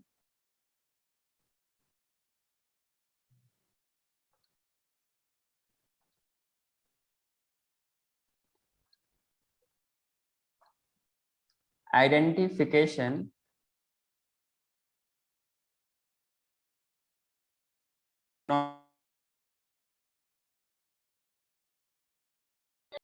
कुछ समझ में आया कि नहीं है? बताओ। जो भी अननोन ऑर्गेनिज्म है उसको हम लोग यहाँ पर आइडेंटिफाई करेंगे। इस यही तो अपना टैक्सोनॉमी का हकीकत में एप्लीकेशन है। यस और no? Yes, sir. Yes, sir. हाँ, एक पॉइंट आप में और लिखना है, एक पॉइंट और ऐड करना है इसी के नीचे, प्रैक्टिकल सिग्निफिकेंस ऑफ नीचे लिखना है कि till date the number of species known and describe. बोलो ना। 1.7. Total number of species known and describe. Yes और no? Yes, sir. Known and described, उनकी डेटा कितनी है आपके पास? डिस्क्राइब्ड। ये नीट के 2020 में पूछा गया था। कितना सिंपल सा क्वेश्चन है, बोलो ना यार। 1.7 to 1.8 मिलियन 2020 नीट में पूछा गया था। कभी भूलोगे इसको? नहीं सर। No, कब पूछा sir. कब पूछा गया था? 2020 के नीट में, जो पिछले साल हुआ था ना 2020 में, उसमें सवाल पूछा गया था कि अब तक कितने नंबर ऑफ स्पीशीज नॉन है और डिस्क्राइब्ड है। It is the 1.7 to 1.8 million. Clear है क्या? वैसे number of Yes, sir. Species बहुत सारे हैं, मतलब जितना अपने को पता है उससे कहीं ज्यादा, कहीं many times more number of organisms are till now till date existing that are not even described, not even known. Clear है क्या? Yes, sir. जो भी नया ऑर्गेनिज्म आएगा उसको आईएनसी या नॉट आईएनसी तो ठीक है ही, आईसीबीएन या आईसीजेडएन के तहत उसको हम लोग क्लासीफाई करेंगे, मींस उनको अच्छी तरीके से डिस्क्राइब करेंगे, मींस उनका हम लोग टेक्सोनोमी करेंगे। क्या करेंगे? टेक्सोनोमी। ठीक है ना? सर एक क्वेश्चन था आप एक नहीं दो पूछो। सर, इससे मतलब इससे रिलेटेड नहीं था, लेकिन मेरे को क्वेश्चन था कि अगर कोई एग्जिस्टिंग स्पीशीज है उसमें एवोल्यूशन के कारण बहुत सिग्निफिकेंट चेंजेस हो गए, तो फिर उसको एक नया स्पीशीज दे सकते हैं इससे? हाँ, जो अपने पास स्पेसीज का डेवलपमेंट होता है ना, आपके इवोल्यूशन के रिगार्डिंग एक आपके पास 12th में चैप्टर है इवोल्यूशन, कैसे कैसे ऑर्गेनिज्म इवोल्व हुआ है। जैसे हम लोग ह्यूमंस है ना, तो हम लोग according to science we are not as it is. पहले हम लोग कुछ और थे, पहले कोई ट्री डिवेलिंग था, ब्रेन कैपेसिटी पहले कुछ और था, थिंकिंग एबिलिटी अपने पास उतना नहीं थी जितना आज अपने पास है। ठीक है ना? आज हम लोग सुपर डेवलप्ड या मोस्ट डेवलप्ड, पहले इतना हम लोग नहीं थे। According to science, according to evolution हम लोग इतना नहीं थे। पहले जब यूनिवर्स, जब अर्थ की फॉर्मेशन हो रही थी बिलियंस ऑफ ईयर्स एगो, तो उस टाइम बहुत कुछ हुआ है, जिसको बोलते हैं हम लोग, क्या बोलते हैं उसको, क्या बोलते हैं बोलो? अरे जब अर्थ की फॉर्मेशन हुआ है, कोई थ्योरी है ना एक डार्विन की, बिग बैंग। हाँ बिग बैंग थ्योरी। तो कुछ इस तरीके से कुछ साइंटिस्ट का मानना है कि केमिकल इवोल्यूशन, कुछ का मानना है एक स्पेसिफिक इवोल्यूशन, अलग अलग साइंटिस्ट ने अलग अलग दिया है। तो इनका डिटेल्स आप लोग वहां पे पढ़ोगे कि किसी का कहना है कि जो हम लोग आज देख रहे हैं ये बेसिकली कुछ मतलब कि लिविंग सब्सटेंस के अंदर के कंस्टिट्यूट को देखते हुए उन लोगों ने ये डिफाइन किया कि ऑर्गेनिज्म इस तरीके से इवॉल्व हुआ है। सिर्फ एक अनुमान लगाया है, मतलब उनको लैब में करके देखा ऐसा हो गया तो मान लिया कि हाँ ऐसा हुआ है, लेकिन एट द टाइम ना कोई था ना कोई उनके पास कोई इस तरीके से है नहीं। लेकिन टिल डेट इवोल्यूशन को कोई मतलब पढ़ते समझते तो हैं, क्योंकि कुछ है नहीं तो हम लोग इसी को समझते हैं। ठीक है? तो अलग अलग स्कॉलर के हिसाब से अलग अलग थ्योरीज आती है। ठीक है ना? कुछ केमिकल इवोल्यूशन है, कुछ स्पेशल क्रिएशन थ्योरी है, कुछ का मानना यह है कि इतने देश में, क्योंकि एक कोई सुपर क्रिएचर है जो इन सब चीज को क्रिएट किया है, ये एज इट इज क्रिएट किया गया था, कुछ का यह मानना है, कुछ का यह मानना है कि इवॉल्व हुआ है। ठीक है ना? कुछ इन दोनों के बीच के हैं। कुछ का कहना है कि जो कीचड़ वगैरह होता है, मड वगैरह होता है, इससे ऑर्गेनिज्म का डेवलपमेंट हुआ है। ठीक है ना? कुछ माइक्रोब्स है, पहले आप लोगों ने पढ़ा होगा सेल में कि प्रोकैरियोट्स हैं, यूकैरियोट्स हैं। तो पहले प्रोकैरियोटिक ऑर्गेनिज्म था, पहले नॉन ऑक्सीजनिक था, फिर उससे पहले नॉन फोटोसिंथेटिक था, फिर उससे क्या हुआ, फोटोसिंथेटिक डेवलपमेंट हुआ। उसी कोर्स ऑफ डेवलपमेंट के दौरान आप लोगों ने पढ़ा होगा कि प्लास्टिड और माइटोकॉन्ड्रिया का भी इवोल्यूशन हुआ था। पढ़ा है क्या? अरे मैम ने तो पढ़ाया होगा ना आप लोगों को। Yes, sir. आप लोगों ने मैम ने आप लोगों को एक कहानी सुनाया होगा कि बेटा देखो ऐसे प्लास्टिड आया था, ऐसे वो क्लोरोफिल ऐसे आया था, माइटोकॉन्ड्रिया ऐसे आया था। यस और नो? Is it clear? चलो, पहले क्लोरोफिल sir. ऑर्गेनिज्म पे नहीं था, पहले नॉन फोटोसिंथेटिक था, पहले एनर्जी के लिए कुछ थी नहीं उनके पास, तो वो अपने अपने किसी काम के तहत आया था, और फिर दोनों ने क्या किया, एक सिम्बायोटिक रिलेशन बना लिया। क्या बना लिया? सिम्बायोटिक रिलेशन, कि मुझे यहाँ पे रहने के मुझे अपना काम करने दो, तुमको भी फायदा मिलेगा, मुझे भी फायदा मिलेगा, ठीक है ना? Yes, तो sir. इवोल्यूशन में क्या हुआ कि अलग अलग इसमें थ्योरीज हैं, ठीक है ना? कुछ केमिकल इवोल्यूशन है, कुछ स्पेशल क्रिएशन थ्योरी है, कि कुछ इतने दिन में अर्थ की फॉर्मेशन हुई, फिर उसमें से ऑर्गेनिज्म आया। कुछ ये कहते हैं कि ह्यूमंस आज एज इट इज पहले भी था, आज भी वैसा ही है, लेकिन हाँ थिंकिंग एबिलिटी बढ़ती है, क्योंकि आप लोग को उतना ही पता होगा जितना आपके पास ब्रेन, आपके पास थिंकिंग लेवल पे होगा। जितना ब्रेन को यूज करोगे आप उतना ही शार्प माइंडेड हो जाओगे। बिल्कुल वैसे ही है, जैसे मैं क्या बताऊं, कोई ऐसी चीज है, मान लो कोई एक जंगल है, क्या है, एक बहुत बड़ा सा फॉरेस्ट है ना, अब उसमें कोई आना जाना है नहीं, ना वहां पे आमिया है, ना पार्वती है, ना झील है, ना युक्ता है, ना निष्का है, ना सिमरनदीप, कोई नहीं है। अब धीरे धीरे आप में से कोई वहां पर जाने लगा, फिर आपको देखते हुए कोई और आपका फ्रेंड जाने लगा, तो धीरे धीरे उस फॉरेस्ट पे आप लोग आना जाना करोगे, तो क्या उस फॉरेस्ट पे कोई ऐसा लगे कि हाँ कोई पर्सन यहाँ पे आना जाना कर रहा है? अब जिस रास्ते को यूज करोगे तो वहां पे एक रास्ता बन जाएगा ना। Yes. Yes, sir. हाँ, कुछ उसी तरीके से यहाँ पे ब्रेन में भी होता है, तो जितना ब्रेन को आप यूज करोगे उतना ही वो इफेक्टिव होगा, और उतना ही आपका थिंकिंग लेवल बढ़ेगा। जो माइंड को यूज करता ही नहीं वो डल होता है, वो ब्लंट होता है।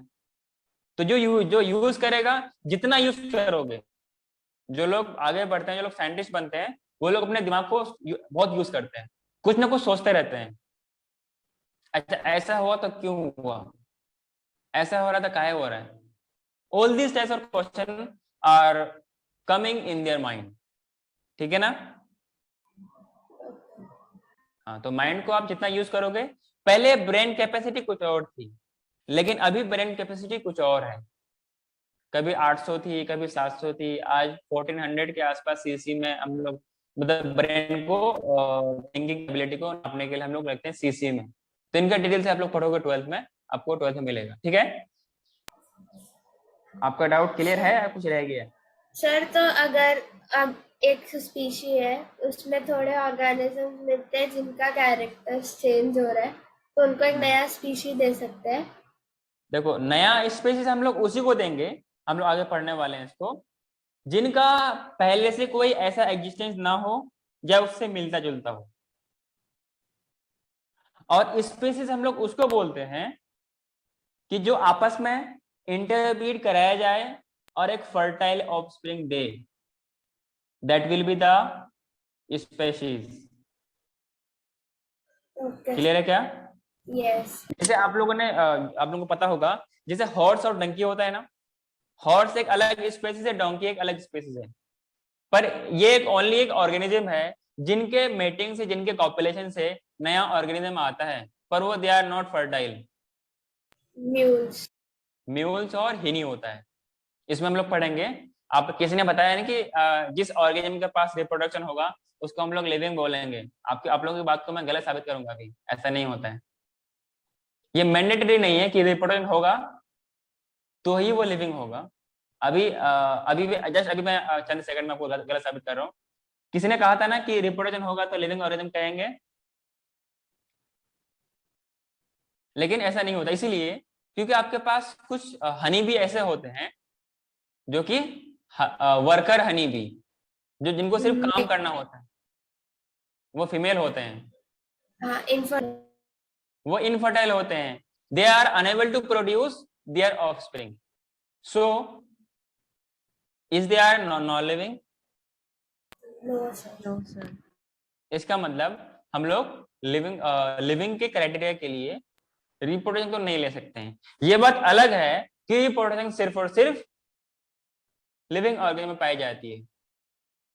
देखो डिफाइनिंग क्राइटेरिया देना अलग चीज है, लिविंग के अंदर वो फीचर्स पाई जानी अलग चीज है। क्या यह बात आपको समझ में आई? हाँ सर, जैसे ह्यूमंस में भी थोड़े स्टेराइल होते हैं। हाँ, कुछ ऑर्गेनिज्म, कुछ ह्यूमंस भी हैं जहां पर चाहे मेल हो या फीमेल या दोनों, both couples are unable to produce gametes or they are unable to produce offspring। क्या वो नॉन लिविंग है? नहीं सर। नहीं। तो हम लोग उसको देखते हैं कौन लिविंग है कौन नॉन लिविंग है। तो इतना आपको समझ में आ गई? Yes sir. Is this types of things are clear to you? Yes sir.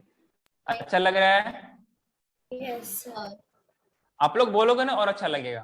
मैंने इस क्लास में सिर्फ 2 ही स्टूडेंट बोलते हैं बोल रहे हैं, युक्ता, निष्का, आप लोग और निष्का और झील, सिमरनदीप, ये 4 के 4 कुछ बोल ही नहीं रहे हैं।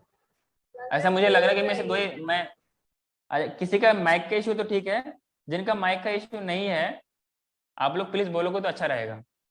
आई विल फील बेटर और मुझे पढ़ाने में और उतना अच्छा लगेगा। आपके जो 12th वाले सीनियर्स हैं, भाई हैं, जो आपके सीनियर ब्रदर्स हैं, वो तो अच्छे से बोलते हैं। आप लोग भी बोला करो, वो लोग किसी भी टाइम डाउट पूछ लेते हैं। मैंने उन लोगों को बोल रखा है बेटा कभी भी आप लोगों को कोई दिक्कत हो, किसी भी सब्जेक्ट में कोई डाउट हो, आप मुझे किसी भी टाइम पूछ सकते हो। तो वो लोग पूछते हैं। क्लास में वो लोग से बुलवाता हूँ, भले आप लोगों से बड़े हैं ना वो लोग, लेकिन बोलते हैं, शर्माते नहीं है। पहले वो लोग आप लोगों की तरह था, लेकिन मैंने कहा कि तुम्हें क्लास में बोलना है, क्योंकि बोलने का बेनिफिट मुझे पता है, बोलने से क्या फायदा होता है। ठीक है, सो कमिंग टू नेक्स्ट, हम लोग बात करें लिविंग और नॉन लिविंग को डिफरेंशिएट करने के लिए। बात की टैक्सोनॉमी के डिटेल्स हम लोग आगे पढ़ेंगे कि इसको आप लोग नीट के सिलेबस में पढ़ोगे कि कीमो टैक्सोनॉमी होती है, साइटो टैक्सोनॉमी होती है। मीन्स वहां पे हम लोग उनके कौन कौन से इंफॉर्मेशन लेके उनको हम लोग डिस्क्राइब कर रहे हैं, तो उनके हिसाब से अपने पास we have different types of taxonomy. Chemo taxonomy क्या होती है? जहां पे हम लोग केमिकल कैरेक्टर्स को लेते हैं, केमिकल कंस्टिट्यूएंट ऑफ प्लांट को लेकर के उसको हम लोग उनकी टैक्सोनॉमी करते हैं, उसको हम लोग क्या बोलेंगे? केमिकल टैक्सोनॉमी बोलेंगे। क्या बोलेंगे? Chemical taxonomy.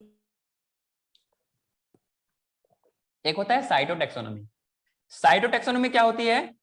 जहां पर हम लोग साइटोलॉजिकल कैरेक्टर्स को लेते हुए उनको हम लोग डिफाइन करेंगे। उससे पहले जो मैंने बताया आपको केमिकल टैक्सोनॉमी, आप लोगों ने पॉलीसेकेराइड का नाम सुना होगा, टेनिन्स का नाम सुना होगा, एल्कोलाइड्स का नाम सुना होगा, कैरोटीनाइड्स का नाम सुना होगा। ये सब के सब कैरेक्टरिस्टिक है और ये सब के सब केमिकल्स हैं, जहां पर हम जिस टैक्सोनॉमी में इस तरीके से केमिकल्स का हम लोग यूज करेंगे, उस तरीके के टैक्सोनॉमी का हम लोग क्या बोलते हैं? कीमो टैक्सोनॉमी बोलते हैं। कौन सा taxonomy? Chemo taxonomy. Chemo taxonomy मतलब taxonomy using chemical constituent to have the study of that organism, to classify that organism that we known as chemo taxonomy. झील बेटा आप भी बोलो, सब बोलो, प्यार से बोलो, अरे जोर से बोलो, कुछ आप लोगों की आवाज भी नहीं आ रही है। मैं आप लोगों को समझाने के लिए एक बात कहता हूँ, जैसे एनसीईआरटी जो बच्चे पढ़ते हैं ना, तो बच्चे कहते हैं कि सर एक बार में समझ में नहीं आती है, सर समझ में नहीं आ रहा है, याद नहीं हो रहा है, या फिर याद कैसे करें, क्या हमें रटना है? तो क्या आप लोगों को बायोलॉजी रटना है क्या? नहीं सर। हाँ, रटना नहीं है। देखो ऐसा है ना, आपने कभी एक गाना भी सुना होगा कि एक बार देखो, 2 बार देखो, बार बार देखो। मतलब गाना ऐसे है कि एक बार देखो, बार बार देखो, देखने की चीजें देखते रहो। ऐसा कोई गाना है क्या? अरे है, नहीं है, ठीक है ना? तो आप एक बार में कुछ मालूम चले कुछ लिखा हुआ है, अगली बार देखोगे ये मालूम चलेगा अच्छा हाँ कुछ ये भी लिखा हुआ है, फिर तीसरी बार देखोगे तो मतलब बार बार देखते रहोगे ना, तो एनसीईआरटी आपके ब्रेन में वैसे ही छप जाएगा जैसे आपके फिंगर्स पे फिंगरप्रिंट छपे हुए हैं। ठीक है? Yes sir. हाँ, तो ये वाला गाना आप लोग अपने दिमाग में जोड़ डालो, आपको मिल जाएगा कि एक बार देखो, बार बार देखो, 1000 बार देखो, ऐसा कुछ देखने की चीजें देखते रहो ना, ऐसा कुछ गाना है। तो मैं आप लोगों को मैं याद करने के लिए ऐसा बोलता हूँ कि नोट्स पढ़ो, रिवाइज करो, एनसीईआरटी पढ़ो, एक बार देखो, 2 बार देखो, सिर्फ देखना ही नहीं है, लाइन बाय लाइन पढ़ना है। ठीक है ना? और एनसीईआरटी की हर एक लाइन जितनी बार पढ़ोगे आपको हर बार एक अलग मीनिंग देगा वो। जैसे आप लोग यहाँ पर क्लास में कितने बच्चे हो? क्लास में कौन नहीं है? सर सिमरनदीप लेफ्ट कर गई। कुछ इश्यू था क्या उसका? हाँ, हम क्या बोल रहे थे? हाँ, आप लोग क्लास में कितने बच्चे हो? 5 बच्चे हो ना? आप 5 बच्चों को मैंने बोला कि बेटा देखो टैक्सोनॉमी को आप कैसे डिफाइन करोगे। आप लोगों ने 5 लोगों ने 5 तरीके से डिफाइन किया, जो आपके पास एक्सपीरियंस है, जो आपने स्टडी किया है, जो आपको नॉलेज है। फिर हमें क्या करना, उन पांचों के कंटेंट को, लेकिन वो कंटेंट सही होनी चाहिए। हमने एक टर्म पे डिफाइन कर दिया, तो क्या वो सबकी अलग अलग मतलब आएगा कि नहीं आएगा? इसीलिए एनसीईआरटी को कहा जाता है, जितनी बार पढ़ोगे हर बार आपको एक अलग मतलब देगा, मतलब अच्छी तरीके से और समझ में आएगा। ठीक है ना? Yes, पहली बार में उतना आपका थिंकिंग लेवल उतना नहीं होता है जितना होना चाहिए। नेक्स्ट पढ़ोगे और समझ में आएगा, उससे नेक्स्ट पढ़ोगे और समझ में आएगा। इतना क्लियर है? yes sir. Yes, हाँ। sir. ये तो हो गया। आप अच्छा, फैटी एसिड है, न्यूक्लिक एसिड है, एमिनो एसिड्स है, कुछ एरोमेटिक कंपाउंड्स है। इन सब चीज को अगर हम लोग कंसीडर करेंगे तो क्या कहलाएगा वो? कीमो टैक्सोनॉमी या कोई और टैक्सोनॉमी?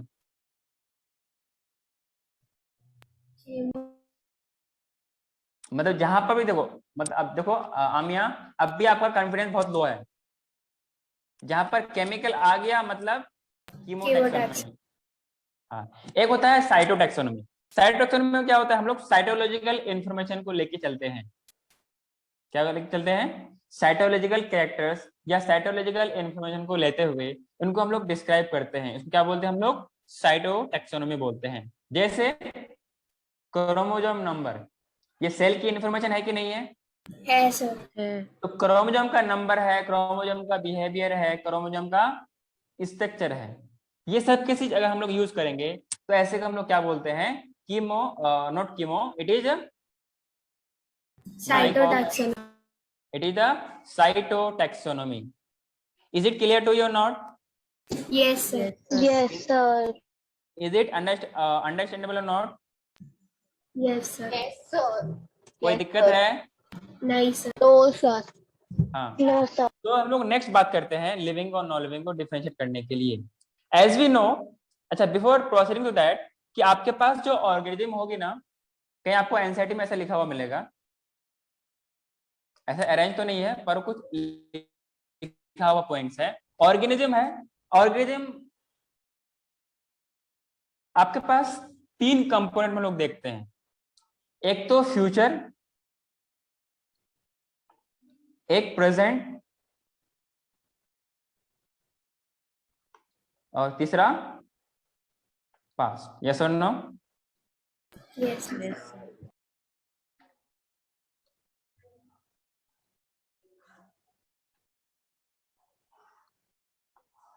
अगर हम लोग इनका रिलेशन किसी एक ही कंपोनेंट पे देखें, जैसे अगर हम लोग किसी प्रेजेंट में ऑर्गेनिज्म प्रेजेंट जो हम लोग अभी एग्जिस्टिंग कर रहे हैं, किसी अगर हम लोग आपस में ही इनको अगर कंपेयर कर रहे हैं, आपस में इनको हम लोग देख रहे हैं, तो इस तरीके के हम लोग रिलेशन को क्या बोलेंगे? हॉरिजॉन्टल रिलेशनशिप बोलेंगे। क्या बोलेंगे? Horizontal. Horizontal. ठीक है ना? या फिर हम लोग बोलेंगे हॉरिजॉन्टल सिमिलरिटी। क्या बोलेंगे?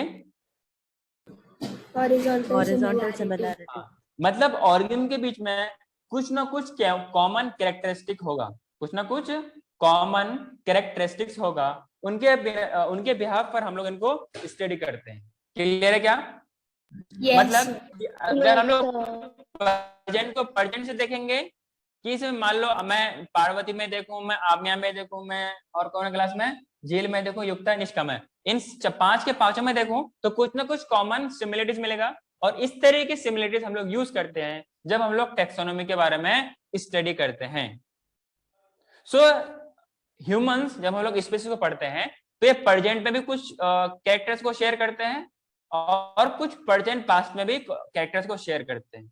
तो इस तरीके के शेयरिंग को हम लोग क्या बोलते हैं? Horizontal sharing. Similar. Means horizontally वो कैरेक्टर्स को शेयर कर रहे हैं। अगर हम लोग प्रेजेंट और फ्यूचर को देखें, प्रेजेंट और पास्ट को देखें, तो ये इसको हम लोग बोलेंगे vertical similarity. Means vertically they are sharing common characteristic. Means हम लोग जो है we are the present generation have come from the previous generation, means past generation, and from जो हम लोग अवेलेबल है, from us there will be future generation. तो इस तरीके की जो Yes. रिलेशन है, इस तरीके की सिमिलरिटी है, हम लोग जब स्टडी करते हैं और इस तरीके के कॉमन कैरेक्टर्स शेयर करते हैं, तो कुछ वर्टिकली भी करते हैं और कुछ हॉरिजॉन्टल भी करते हैं। क्या इतने बात समझ में आई आपको? आई सर। हाँ सर। Yes, sir. आपको एनसीईआरटी में टर्म लिखा हुआ मिलेगा, इसलिए मैं आपको एक्सप्लेन किया है, ठीक है ना? अगर Yes, sir. अगर सेम कंपोनेंट पे देखें तो क्या होगा, ये हॉरिजॉन्टल। अगर वर्टिकली देखें तो क्या होगा, वर्टिकली। Vertical. हाँ, सो ऑर्गेनिजम्स या humans, they will share the common similarity vertically as well as horizontally. Is it clear? Yes, sir. Yes sir. So we can say sharing of common characters was also proved when humans studied the similarities among the living organisms of both horizontally as well as vertically. ये आपके NCERT की line है, ठीक है? As we know, जो भी organism evolve होता गया है, all organisms have been evolved by a long and complex process of evolution, so they have all related to each other, क्योंकि एक दूसरे से सिमिलरिटी है, कहीं उनका प्रीवियस जनरेशन कॉमन तो होगा। Yes, बोलो sir. ना, कुछ कॉमन कैरेक्टर, कुछ कॉमन ऑर्गेनिज्म, कुछ कॉमन एंसेस्टर वो लोग कहीं ना कहीं शेयर कर रहे होते हैं, ठीक है? समझने के लिए इसको हम लोग फैमिली में अप्लाई कर सकते हो। मान लो आपका कोई आपके पेरेंट्स हैं, उनके कोई, मान लो आप कोई दो आपस में स्टूडेंट ले लो, ठीक है ना? अब अपने पेरेंट्स को आप देखो, फिर उनके पेरेंट्स को आप देखो, तो इस तरह देखते जाओ, कहीं ना कहीं कुछ आपको सिमिलरिटीज मिलेगा, कहीं ना कहीं जाके तो मिलेगी। तो ये इस तरीके से हम लोग स्टडी करते हैं, तो ये कहाँ से इवॉल्व होते होते कुछ ना कुछ नया। अब जैसे अगर मान लो कोई ह्यूमन ए है, कोई बी है, इनसे कुछ चीज आएगी, इससे कुछ कैरेक्टर्स आएगा, दोनों मिलके कोई सी देगा। अभी ये जो ए आया होगा, ये किसी पहले से किसी दूसरे से आया होगा, उससे मिलके ए आया होगा, यस और नो? तो इस तरीके से कैरेक्टर्स शेयर करते रहते हैं। क्लियर है क्या? Yes, And sir. sharing some common genetic material, but up to some variation. Maximum चीज सिमिलर होती है, अप्रोक्स 98% या 99 point something there is similarity, लेकिन कुछ पॉइंट समथिंग क्या होती है, उसकी वजह से इतना सारा इवोल्यूशन है। ये पार्वती अलग है, आमिया अलग है, युक्ता अलग है, झील अलग है, निष्का अलग है ना? बस थोड़ा सा की वजह से। आप सोच, अगर पूरा वेरिएशन होने लगे तो ऑर्गेनिज्म तो अलग हो जाएगा। अब पता है आमिया ही नहीं, कुछ और बन गई। अरे बोलो ना, पार्वती नहीं रहा, कुछ और बन गई। सिर्फ और सिर्फ कुछ, मतलब कुछ पॉइंट परसेंटेज में इनका डिससिमिलरिटीज होती है। क्या इतना कोई क्लियर है? कोई दिक्कत है आप लोगों को? नहीं सर, क्लियर है। और Clear ये है, sir. सिमिलरिटीज थोड़ा बहुत कम बेसी हो सकता है अलग अलग स्पेसीज में, अलग अलग केसेस में। द शेयरिंग में बी लेस और मोर among the different species. Is it clear to you or not? Yes, sir. तो अपन